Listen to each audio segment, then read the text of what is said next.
Alright, everybody, welcome back to another video. We've got a running theme at the moment. This is the truth about certain topics. Now, today's topic, I really just want to delve quite deep into natural bodybuilding. I want to give you guys my thoughts and my truth about natural bodybuilding. You know, there's a lot of misconception out there, especially with social media, especially with YouTube, things like that, fake natties. You know, they're out there. They're spreading untruths about natural bodybuilding. It really is. I want to say first off that I am a lifetime natural athlete. I wouldn't call myself a bodybuilder. I do train like a bodybuilder. I eat somewhat like a bodybuilder, but I definitely don't take the drugs like a bodybuilder. Now, before I get into anything else, the first, misconception about natural bodybuilding, about natural bodybuilders, men's physique athletes, is the overall size, guys. Okay, so the first thing I want to say is overall, if you're going to go to an untested bodybuilding show as opposed to a natural bodybuilding show, the size of the competitors is going to be so much smaller. It's going to be so much more depleted looking, and in fact, actually in a lot of cases, the conditioning of natural bodybuilders, yes, they may be a lot smaller, but I think without the drugs in the system, they can actually look leaner. They can actually get more shredded, more striations come out. The muscles may not be bigger, but they're definitely more cut and lean. And I think that really does have something to do with the drugs. But regardless of that, the first thing I wanted to say is that overall, the competitors are a hell of a lot smaller. So even in shows like, the WBFF that I competed in things like Fitness Model, these shows are untested, and with that comes drug use. And so, for a natural athlete competing in the IFBB or the WBFF or NABBA or something like that, it really is unrealistic. I mean, these guys are pumped full of drugs, a lot of them, and they're so vascular and full and all of that. I mean, the effects that drugs have on the physique is just huge. It really is, and you can't count them out. And so today we're talking about natural bodybuilding, so I'm going to try not to sort of talk about that too much, but what I will talk about is the differences between being a natural and being on gear, as far as I know, as far as I believe. This is exclusive. Go! Nothing can stop me. I'm all the way up.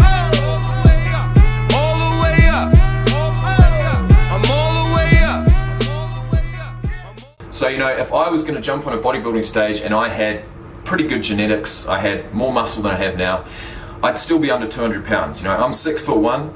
There's no way I'm going to jump on stage over 200 pounds in any sort of good condition, which is like 90 kgs, all right? You get a guy who's 6'1" on an IFBB bodybuilding stage under 90 kgs, they're going to look like a fucking stick compared to the other guys, compared to the blown up, IFBB bodybuilders. But on a natural bodybuilding stage, I wouldn't be out of place. I really wouldn't. So I just want to put across, first and foremost, the size, okay? The size of the competitors, the look of the competitors is just totally different than what you'd find in an untested federation. It just is. So you've got to get your head around that first before we talk about anything else. As far as I'm concerned, there's a couple of standards. First one being FFMI, which is your fat-free mass index. Now this is calculated to give you a number. Could be in the high teens, could be in the mid-teens, could be in the high 20s, could be in the low 20s. But as a natural and as a standard, okay, the fat-free mass index, you're going to put in your height, your weight, your body fat percentage, it's going to spit out a number. As far as I'm concerned, and as far as most people are concerned, if your number tends to be anywhere near 25 or over, so we're talking 24, 25 or above. As far as a lot of people are aware, that is the upper echelon of natural bodybuilding genetics. That is the top, 0.1%. If they train for 10, 15 years straight, their nutrition's on point, they're progressing over that time. The top guys in natural bodybuilding could well get to 25. If we're talking about calling out fake natties, all right, chuck in their details to a FFMI calculator. If it comes out 26, 27, 28, you can most likely guarantee these guys are on gear, and if they're telling you they're natural, they're just full of shit. One important thing to remember here, guys, is that this number is pretty much only accurate for someone who is lean, okay? So for someone who's 10% body fat or under, even as a natural, at 15% body fat or above, it is a lot easier to maintain that muscle. You know, once you start getting below 12, 10% body fat, things just start getting skinny, man. They just do. The fullness just isn't there, and that's another thing that drugs do, okay? You take exogenous testosterone as you start getting under 10% body fat, and your muscle mass will be retained. In fact, some guys grow into a show. Now, as a natural bodybuilder, you ain't going to be growing into a show, that's for sure. I'll tell you that much. Okay, you're going to be getting smaller. You're going to be fighting tooth and nail to retain every single gram of that muscle mass that you've put on.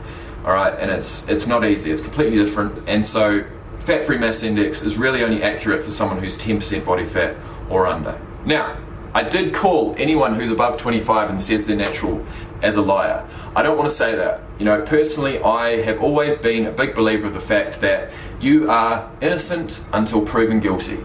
In the courtroom and in the gym, okay? So if you're telling people you're natural, or you're just not saying anything at all, who am I to accuse you of taking steroids? That FFMI is a good indicator, but it's definitely not the be-all and end-all, all right? I'm not saying if you're above 25 at 10% body fat that you're not natural. You could be. You know, we've got guys like Simeon Panda out there, once again, innocent until proven guilty. You couldn't say, you really couldn't, you know? See someone in the gym when they're pumped up, when they've probably taken a vasodilator fucking supplement, they've got a lot of carbs in them, they're lean as already, plus the lighting, you know, it may have been photoshopped. You never know. If you're looking at pictures and videos these days, you never know what the situation behind the scenes are, guys. So someone who is natural could well look like they're on steroids quite easily with filters. You know, if vascularity can make a huge difference. And I'll tell you what, you lose 10 pounds, you're gonna look 10 pounds bigger. Okay, especially when you get lean. So, innocent until proven guilty, I want to say that. The next standard I want to talk about is arm size. I remember looking up forums, looking on YouTube videos about natural bodybuilding standards. Yes, there's that number, but as far as measurements, all right, and this is also always going to determine on your height, you know, your length of arm, things like that. A shorter guy with a shorter arm is definitely going to be able to fill out their muscles a lot fuller, a lot thicker. You know, the circumference is probably going to be a bit more than someone who's got long arms like myself. But with all that being said, as a natural, apparently, if you can get your arms at 10% body fat or under, so we're talking lean arms, to 17 inches or above, as a natural bodybuilder, as a natural athlete, you're pretty much once again at that upper echelon of natural bodybuilding standards, all right? If you've got a guy on stage as a natural with some cut fucking arms at 17 inches, they're gonna look pretty damn impressive. And so, you know, once again, personally, right now, you know, I'm probably getting more so towards that 10%. You know, I'm probably 12%, 13% body fat right now, and my arms measure 17 inches, cold, all right? So with that being said, I've worked fucking hard. I've worked hard over these years. I saw that number early on in my lifting life, and I thought, fuck it, you know what, I'm gonna get there. I'm not gonna take steroids, I'm gonna stay natural, I'm gonna get 17-inch motherfucking arms. And I'm nearly there, all right? But I've got a lot of potential to go. I haven't been lifting for that long. I haven't even been lifting for 10 years yet. I'm a newbie in some people's books, you know, so it excites me. The fact that I haven't taken anything yet fills me with pride, all right? It really does. I don't preach it. I used to preach natural bodybuilding. I used to pretty much hate on people for using steroids, especially if I thought that they used them too early. But nowadays, guys, like I said, I'm just in my own lane. I'm a natural athlete. I am proud of it. If someone comes and asks me for advice, I tell them that. If they start asking me about steroids, I'll give them my opinions on those too, because I do have opinions. And all of this shit just comes with time, man. You know, it comes with time, knowledge gained over the years. Fuck, I wouldn't be able to make videos like this even 2 years ago. I just wouldn't have the confidence.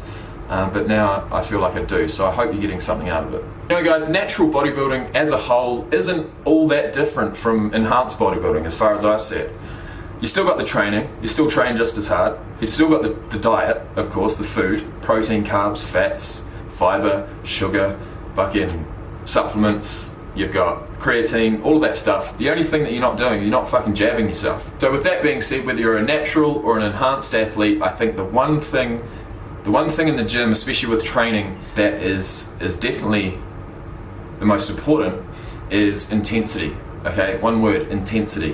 Whether that be drop sets, supersets, working sets, warm-up sets, fucking hypertrophy, strength, bodyweight stuff, cardio, whatever you're doing physically, intensity is going to be key, especially when you're trying to diet down for a show. As a natural bodybuilder, fuck man, you don't have that help from the exogenous hormones. You don't, all right? It's all on you. And you know, reality is that when you start getting down to a certain point of body fat and under, your natural levels of testosterone will start to drop. So the only thing that's going to fucking keep them up there, the only thing that's going to keep that muscle, is to train just as intensely when you're dieting and when you're feeling like shit as you did when you were in a surplus. You know, you want to keep training the exact same way you did to build the muscle, to retain it. And fuck, it is so true, especially as a natural. Intensity is key. That'll be everything. If you start dropping off in intensity, especially in your gym workouts, well, you know what will happen. You know, I've been told this many times and I believe it now. Strength loss equals muscle loss. So when we are dieting down as a natural, you know, things are going to start changing. You're going to start noticing things, all right? The way you feel, the way your joints feel, your body, how it recovers. You know, you're going to be more sore. Your pump's not going to be there as much or as often unless you take a supplement. You're going to start dropping reps and numbers here and there. I said before, you want to keep training the exact same way you did before. Eventually it's just going to be impossible. It's inevitable. You are going to lose a few reps. You're going to have to take a couple of plates off here and there. And this is where the mind comes in. It all comes down to the mind, all right? Mind over matter. Now that's all well and good, but is it really worth it at the end of the day? I mean, for a natural bodybuilding show, especially as an amateur, you're not going to win any money, okay? You're going to get a shitty little trophy. You might get a bag full of bloody protein powder samples or something. And all of that 16, 20 weeks of dieting, all of that fucking pain, is it going to be worth standing on stage for the 5 minutes? I've seen some natural bodybuilding shows that the guys literally are shuffled on stage and shuffled off before you even know it. They don't even have time to do all their poses. You know, they've spent so much time getting down to that fucking impressive level of body fat and they can't even display it like they want to on stage. And that comes down to the promoters, that comes down to the shows, the way it's formatted. There are good shows, you know, shows do happen on time, but not very often. And so it does tend to be rushed. And so I want to put that out there so that, you know, competitors who are going to do their first show or whatever are aware of that. And with that being said, you know, when the fucking people come out and say, right, start pumping up, take it upon yourself to then go out there and see how the fucking show's progressing, because they might tell you to come and start pumping up. 30 minutes later, they might say, oh yeah, okay, sorry, you got another 30 minutes. Another 30 minutes goes by, oh, you got another 30 minutes. And you've just spent an hour and a half pumping up. You've lost all your fullness, you've lost all that carb up that you did, you know, precisely to the fucking T, has just been wasted, and it was all the promoter's fault, all right? So take things into your own hands, know how the show's running, and then you're in a better position to get on stage at peak condition. Now we're going to talk about after the show, okay? So bodybuilding is not healthy, really. I mean, getting down to a stage level of condition is not healthy. If you do it correctly, you don't stay in peak condition for too long, and you can, you know, slowly reverse diet out. So upping your calories each week until you're back at your maintenance within, you know, maybe 3 or 4 weeks, and then slowly transition into a lean bulk. If you do it properly, your diet wasn't too long, it can be healthy. You can do it in a healthy way, or a healthier way. Unfortunately, guys, not everyone comes out of it unscathed, and we're talking about natural shows here. You don't even need to take gear to fuck up your natural testosterone level, I'm telling you. I've heard of a few people who've competed in a natural show. They've come in the best shape of their life. They've been absolutely shredded, and they've tried to come out of it on the other side, and they've felt like these feelings that they feel during the prep, lethargic, moody, you know, no sex drive, things like that, continue for months after they compete. And you know, I don't know whether that's because they've pushed it too far, or because they've been going really low fat in their diet. I talk about in other videos the importance of fat. It's not just protein and veggies, man. You've got to have fat in there for your hormonal functions, all right? Especially as a natural, you need a good amount of fat in your diet. Probably at least 50, 60 grams per day to maintain that hormonal function, all right? That's fucking so important. So coming out of a show, you know, things like rebounding really badly, eating a shitload of calories in a small amount of time post-show is not gonna put you in a good position hormonally. It's not gonna put you in a good position mentally, looking at yourself, and physically either. I mean, eventually if you do blow out and you don't stop, you know, 2 weeks might go by and you feel fucking fantastic in the gym. You know, the pumps are there, you still feel really, really lean, but slowly, eventually you're gonna soften out. There's no way around it, okay? If you go from a 2,000 calorie a day diet into a 4,000 or 5,000 calorie a day diet straight away, you know, a diet full of pretty shit foods, you can train the house down. You're gonna feel fantastic. Your pumps are gonna be there, you're gonna be so vascular for a certain amount of time, right? You might have 2 weeks. 2 weeks of that, and then one morning, I'm telling you, it happens as drastic as this. One night you go to bed feeling fantastic, the next morning you wake up and you're like, holy shit, how did that happen? My abs have completely gone. And then it's going to be up to you, you know, that's when the mental game starts coming in. It's like, fuck, do I go back into prep mode again after doing that for 20 weeks? Or do I just slow things down, not worry about the scale so much, slow things down, maybe go back to 3,000 calories a day, or even maintenance, just to sort of recomp your body a little bit and then continue, you know. It's all a fucking mental game. Don't blow out after your show, that's all I can say. It's not going to set you up well for the future, it just doesn't. I did mention quickly, I've known people who have bottomed out their testosterone levels through being too lean for too long, dieting for a natural bodybuilding show. Can you imagine how gutting that would be? Staying natural for a reason, okay, because you're proud of it. You don't need steroids, you know you don't. But then you compete once and you actually have to start taking gear for the rest of your life to bring your natural levels back up. Like, natural bodybuilding and getting really, really lean is no joke. It really isn't. You can fucking bottom yourself out and be on TRT for the rest of your life after competing as a natural. I mean, how fucked up is that? You know, you can have problems with your sex drive for months after competing as a natural, trying not to go on steroids. You know, it's dangerous. And you've just got to know the risks, you really do. You can do it in a healthy way, but you've got to know the risks. And I'd say get a coach that knows those risks and can explain them to you. Alright, so that is pretty much all my thoughts on the truths about natural bodybuilding and competing. Lastly, I want to talk about my competitive experience as a natural, because giving all this information is all well and good, but if I haven't been through it myself, then, you know, what's the point? You're probably not going to look at me the same way. So I have done it. I have competed. I competed twice back in 2015. About this time 2 years ago. So we're in October right now. I competed at the end of September and the middle of October 2015. My first show was with the IFBB in New Zealand. That is untested, like I said. My second show was with the WBFF in Australia on the Gold Coast, and that is also untested. So I knew what I was getting myself into, I really did. But like I've said before, I was proud of being a natural. I wanted to test myself up against the big dogs, and I'll tell you what, they were big dogs. And it was fun, you know, but there are certain things, certain mistakes that I made along the way, and so I'm going to tell you guys what they were and what you can do to rectify them. So, supplements, alright?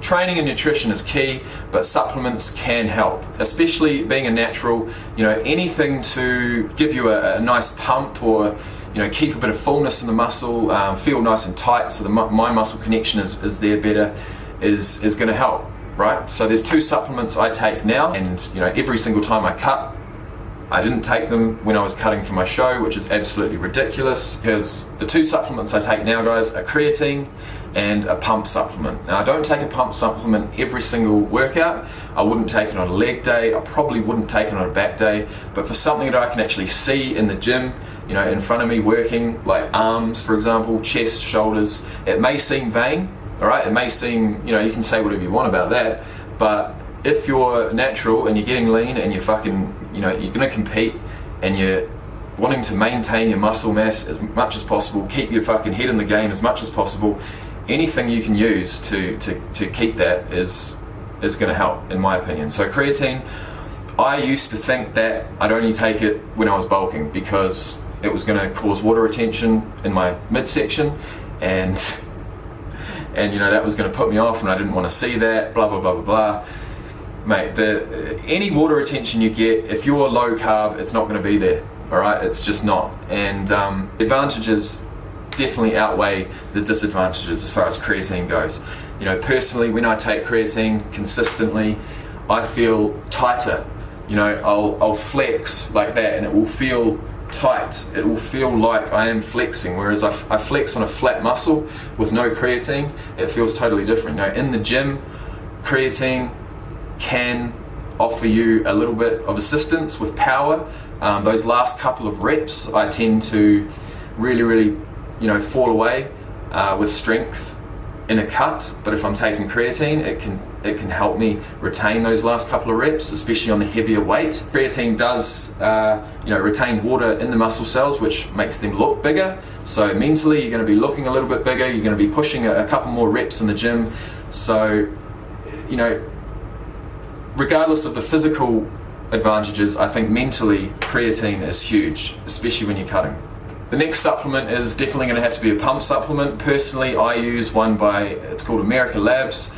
It's called Stars and Pipes, but there's pretty much 2 ingredients that are going to make a pretty effective pump supplement, and that is L-citrulline in a good amount. So we're talking, you know, at least a couple, maybe 3 grams or above, and glycerol, which is also called Hydromax. I think that's the trademarked name.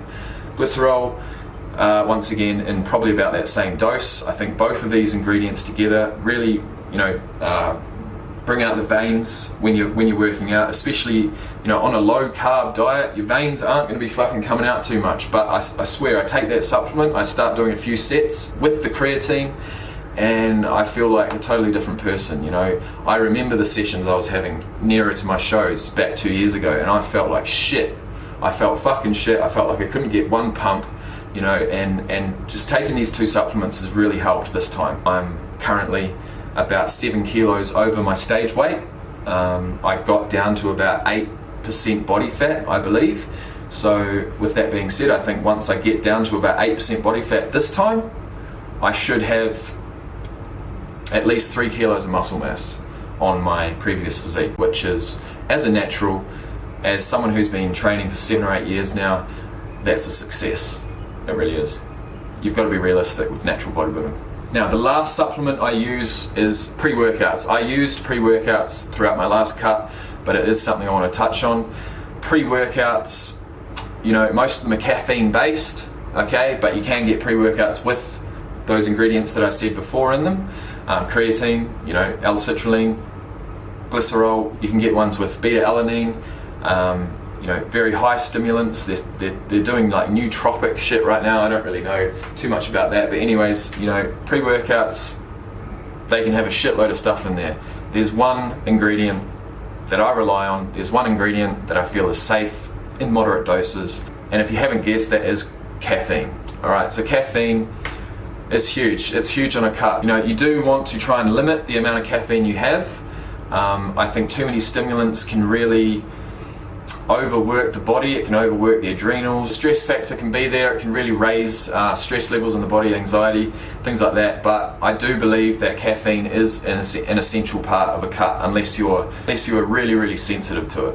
When you start feeling low, you got low calories, you start feeling tired all the time, you want to take naps throughout the day, what are you going to do, man? Nothing's going to change unless you take a stimulant. All right, so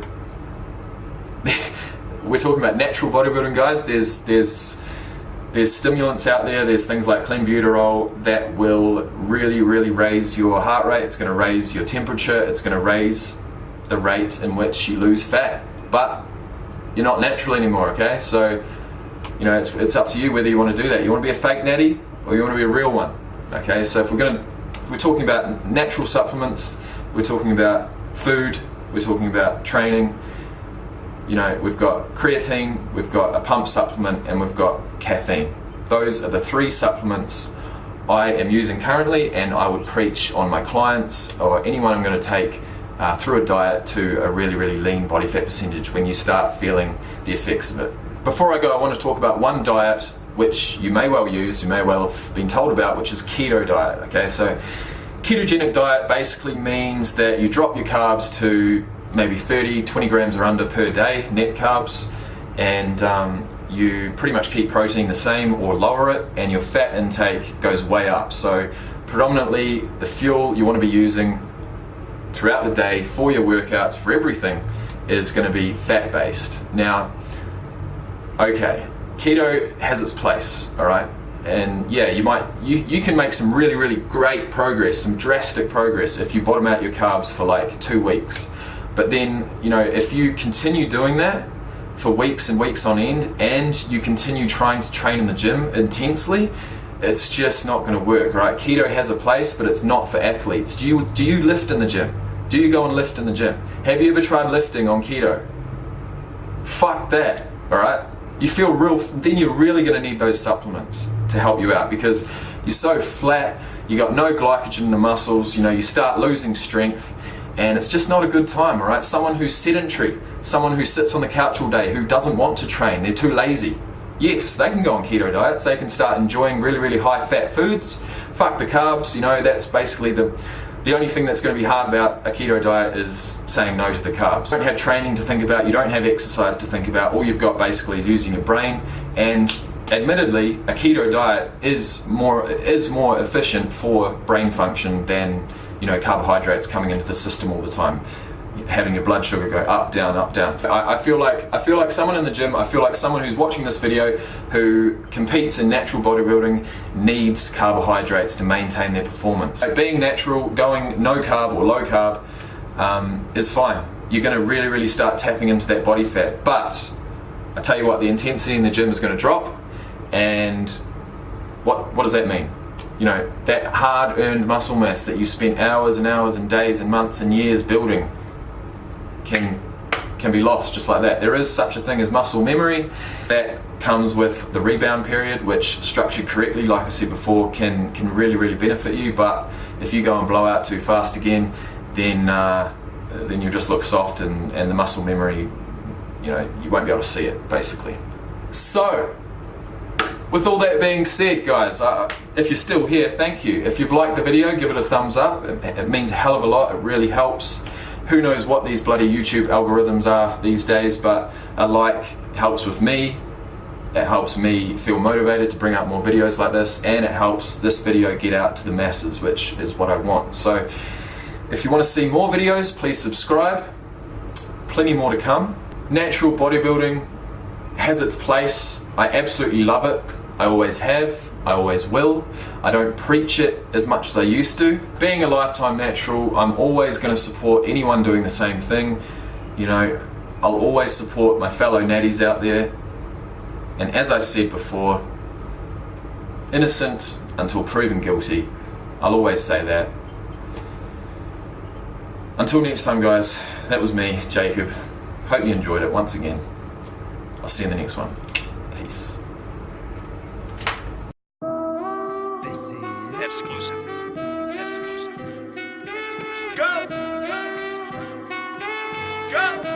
Nothing can stop me, I'm all the way up.